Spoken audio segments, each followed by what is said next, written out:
ذی الحج کے 10 دنوں میں جسم پر موجود بال اور ناخن کاٹنا کیا گناہ کا کام ہے؟ کچھ لوگوں کو ایسے لگتا ہے اور مجھ سے اکثر یہ سوال پوچھا جاتا ہے۔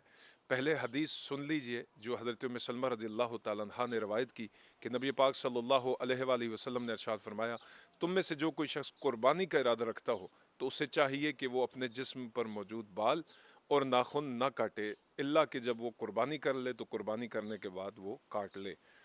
اب یہ عمل جو ہے یہ مستحب ہے، ثواب کا کام ہے، اور اگر کسی شخص نے نہیں بھی کیا تو وہ گناہگار نہیں ہوگا، لیکن کرنا جو ہے وہ بہت زیادہ اس میں ثواب ہے، کرنا چاہیے۔ البتہ وہ لوگ جو قربانی نہیں کرتے، کیا اگر وہ اپنے جسم کے بال اور ناخن نہ کاٹیں تو وہ اس ثواب میں شامل ہو سکتے ہیں؟ انہیں یہ ثواب مل سکتا ہے؟ بالکل۔ اگر وہ یہ نیت کر کے یعنی عید کی نماز پڑھنے کے بعد اپنے جسم پر موجود بالوں کو یا ناخنوں کو کاٹتے ہیں ثواب کی نیت سے، تو بالکل